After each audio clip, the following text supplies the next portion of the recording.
Karena itu sebenarnya perdebatan jalan tol segala nanti bermula di masalah ini sebenarnya. Lainnya adalah billboard, ya. Deter, if you walk in Jakarta, you can find billboard anything. Jadi kalau malam klik. Nah, we never see the building, but billboard in the night. Semua dijual semua gitu ya. Jadi sebenarnya kami juga sedang riset ini, kami sedang menghitung sepanjang jalan-jalan protokol di Jakarta itu ada berapa billboard gitu.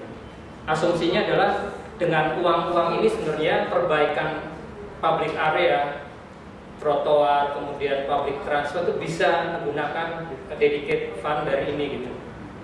Jadi kalau kita lihat sebenarnya billboard itu dipakai untuk bangun jembatan penyeberangan, kantor polisi dan macam itu sangat mungkin gitu. Karena secara perhitungan ekonomi itu win-win antara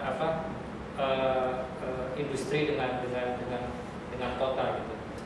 Makanya jangan heran pada saat Ahok di YouTube dengan PU dia bingung pos polisi 1 miliar gitu kan. Bayangan dia kenapa bikin pos polisi 1 miliar dengan otak Cina dia, saya yakin dibikin promosi sebenarnya sesuatu yang mudah sekali gitu. Ya kita ngerti berapa jumlah pedestrian walk pedestrian bridge in Jakarta itu bisa dipakai untuk uang-uang seperti ini. Ini terakhir riset kami adalah bahwa ada strategi penguasaan ruang yang berubah di Jakarta. Pertama adalah awalnya penguasaan lahan biasanya, tapi itu sudah ditinggalkan, kemudian menggunakan penguasaan ruang dengan menaikkan KLB. Kemudian terakhir adalah kita mendapatkan tentang network, jaringan retail network. Itu semakin banyak di Jakarta. Jadi Circle K, Alfamart, 7-Eleven itu menjadi serbuan ketiga setelah shopping mall gitu kan. Kalau shopping mall dulu kita mesti datang ke shopping mall, sekarang mereka yang datang ke rumah-rumah kita gitu. Dengan sekarang kenaikan parkir 3.000 per jam di shopping mall, saya yakin nanti ini akan tambah banyak gitu, karena orang akan tambah hanya dengan jalan kaki, kita akan datang ke tempat-tempat ini dan mengalami hal yang sama mungkin dengan di pusat perbelanjaan dengan gaya hidup kelas menengah kita sekarang. Ekstrim opposite dari apa yang diceritakan tadi, bahwa sisi lain Jakarta lama selalu bicara tentang ini gitu. Dia tidak toleran dengan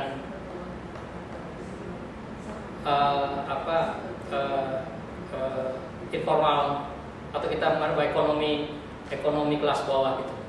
Jadi penggusuran segala itu menjadi, dan tidak, dulu kita mengenal bahwa penggusurannya menggunakan kekerasan gitu ya.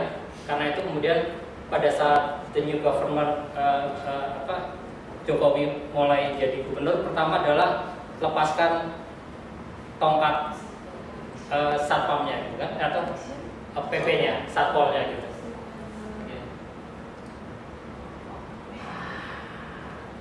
Jadi ini juga satu tema yang sedang kami kembangkan dengan Abidin Kusno tentang respon apa yang terjadi dalam 15 tahun ini gitu. Jadi pada saat privatisasi public space makin kuat, akan muncul gitu yang disebut sebagai moralitas, politik moralitas terhadap ruang publik. Ini satu contoh yang sangat ekstrim. Patung di Bekasi, Harapan Indah, didesain oleh Nyoman Nuarta, kemudian dikritik oleh ekstremis tertentu karena dianggap porno gitu kan. Dan kita melihat terjadi vandalisme yang sangat kasar menurut saya, dengan dicoret-coret dan macam-macam, sampai akhirnya kemudian benar-benar dibongkar patung itu gitu. Saya kira ini menjadi poin yang kalau tidak hati-hati terhadap proses yang terjadi 15 tahun ini, gejala ini akan semakin kuat, terutama di daerah pinggiran gitu ya. Ini contoh kartun yang juga menurut saya sangat relevan. Ada 3 orang naik motor, itu kan melanggar peraturan kan. Waktu di stop oleh polisi, jawabnya melanggar ayat mana, hadis mana gitu loh.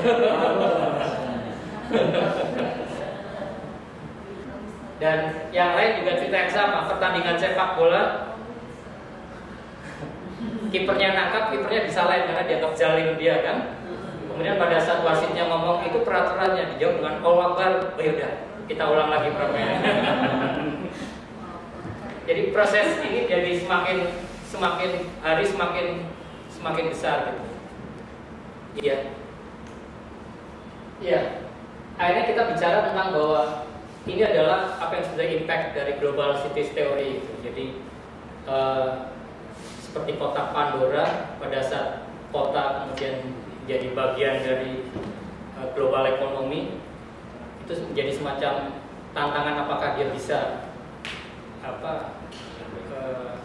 menjadi bagian dari global city atau sebaliknya dia jadi tertinggal gitu kan.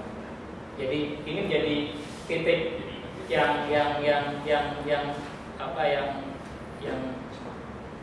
menjadi saya kira menjadi poin utama kita, bahwa kota akhirnya punya 3 lapis, bisa ke internasional, bisa tengah maupun bisa lokal. Tapi tadi bahwa tidak gratis. Kalau kota itu tidak bisa ikut dalam pola global ekonomi, yang siap-siap saja menjadi bagian residu dari pengembangan ekonomi. Nah, ini teori juga tentang nasionalis urbanism dan globalisasi gitu. Jadi idenya adalah atau konsepnya adalah dulu kita pada saat zaman Soeharto, kota jadi bagian dari politik negara. Jadi negara melindungi kota gitu ya. Jadi melindungi kota, negara hadir, kota sebagai transformasi modernisasi. Jadi yang kota transformasi modernisasi adalah kita percaya kita sekolah, kemudian semacam kelas mobilization class ya. Jadi kita sekolah, kemudian kita bekerja di kota, kita akan naik kelas itu. Nah, proses tadi moralitas, politik moralitas ditengarai atau diduga bahwa mulai muncul sebagian orang yang tidak percaya dengan proses modernisasi di kota gitu. Sehingga kemudian mereka membuat cerita sendiri. Jadi sebagai ilustrasi penolakan terhadap retail network ya, seperti Circle K, 7-Eleven, kalau di daerah pinggiran bukan karena mereka akan mematikan ekonomi lokal gitu, tetapi karena mereka menjual barang haram gitu ya, karena itu harus ditutup gitu. Jadi hal-hal ini terus semakin menguat gitu di. Ya, sisi lain untuk global city bicara tentang privatisasi, kemudian entrepreneurship, people atau citizen as konsumen itu semakin hari semakin kuat gitu ya. Jadi kita lebih nyaman sebagai konsumen ketimbang kita sebagai warga negara gitu kan. Kalau kita warga negara walaupun bayar pajak nggak ada yang jamin kita parkir kita di Glodok aman gitu. Tapi kalau kita sebagai konsumen mall, kita masuk ke mall, kita aman mobil kita gitu kan. Jadi hal-hal itu juga kalau kita sebagai wanita walaupun Anda membayar pajak penuh, jalan-jalan pakaian mini di jalan kota biasa tidak ada jaminan gitu ya. Tetapi Anda dengan sebagai konsumen di mall, Anda masuk di shopping mall, Anda akan aman jalan apapun gitu. Jadi proses-proses ini terus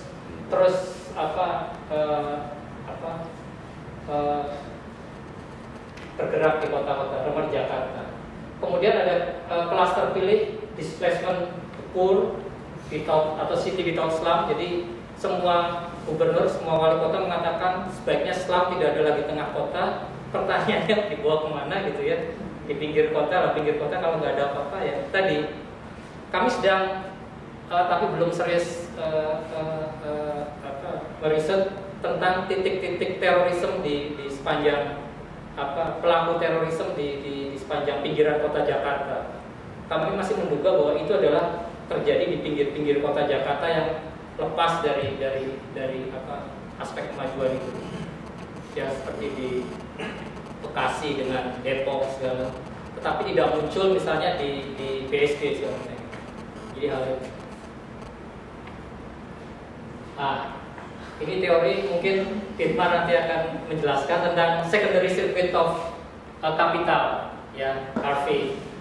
Dia mengatakan bahwa paling prinsipnya adalah selain tadi shopping mall, kemudian internasional, jadi uang yang bergerak dalam international real estate market, sisi lain juga secara konsep gaya hidup kita dicuci atau dipengaruhi oleh mereka dengan kemudahan kita kredit card segala gitu kan.